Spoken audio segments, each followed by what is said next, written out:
Alright, hi, I'm Aaron, and today I'm only speaking to y'all why we should pay student athletes. As you can see here, pro college athlete. So in the 2016 and 2017 season, or school year, the NCAA made $1 billion from ticket sales, March Madness, and just championship games. And most of that money either got pocketed or went towards stadiums so that they can make more money.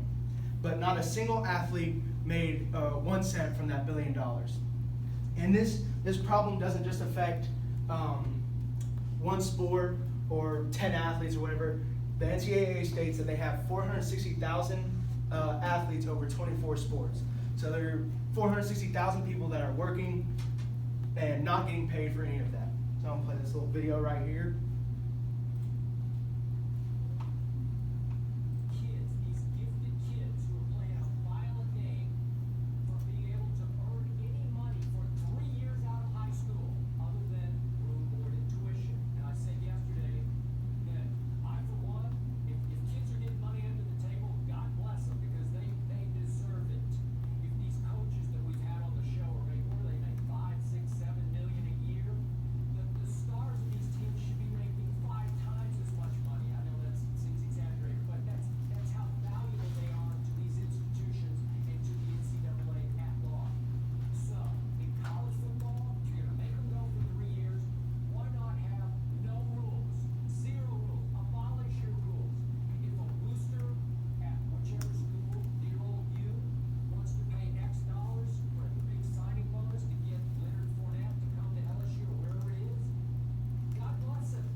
So today I'm just going to go over some of the problems, solutions, and the causes to the problems. So some of the major problems.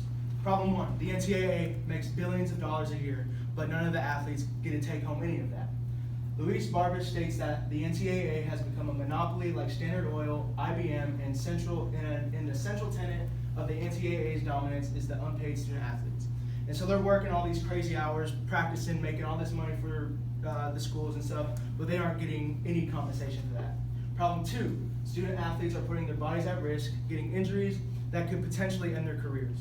And if they were working at a regular desk job or just any other job and they got injured, they would get paid time off, but they don't.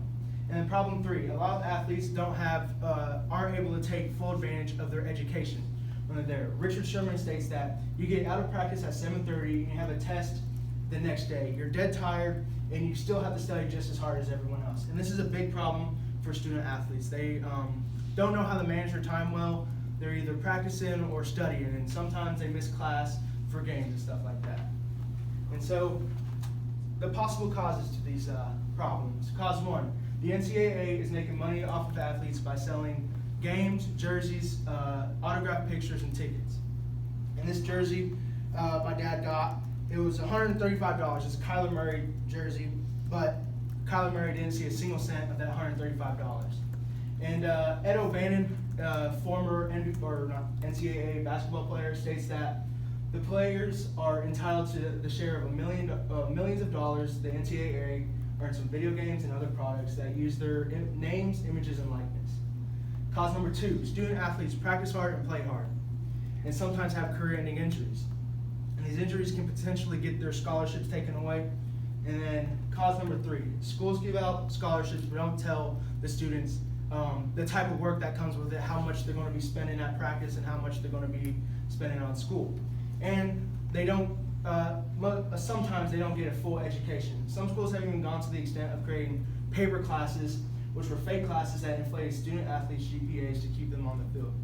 And this just is a negative effect of just wanting to make money off these students, because once they finish their school, and if they don't make it to the NFL, NBA, or whatever they're going to have only half the education that the average college student has. And so now for the solutions. Solution one, the NCAA can create a money pool.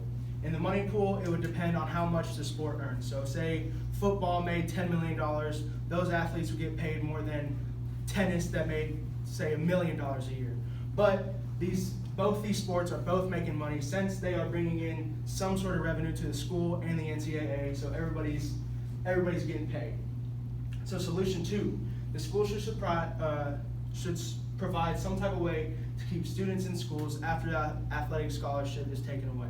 And the best way to do this is to pay the athletes. If you're paying the athlete during their time playing or whenever they're on a team, then they're more likely, if they do have a career-ending injury, to go continue school and keep paying money and get their education. And solution 3, the school should have more resources for students so that they can take care of their bodies and help lessen their workload. So like i.e. stress relief and more tutors and stuff like that. And this would be beneficial to both parties. It would help the school look better on paper so that more college students would go, or more students would go to that school and the college would make more money. And then the student athletes would be able to have a better education, do get better grades, and eventually be able to make a better career out of it, getting their education. 1 minute. So in conclusion, these student athletes deserve to get paid. They're working, I read somewhere they said 50 hours a week from practice and school, and they are the ones that are putting their bodies on the line. It's not the coaches or the people making the rules preventing them from getting paid. It's them. It's not just one sport, one person. It's 24 different people, or 24 different sports, I'm sorry. And they're all getting scammed out of their money and that they're owed. And we should pay these athletes because they are entertainers. We're always watching them. And it's unfair to say that because they're getting a free ride to college or whatever, that they don't deserve to get paid, because they're working just as hard as everybody, and mostly all of them are working harder than the average college student. And that's my speech.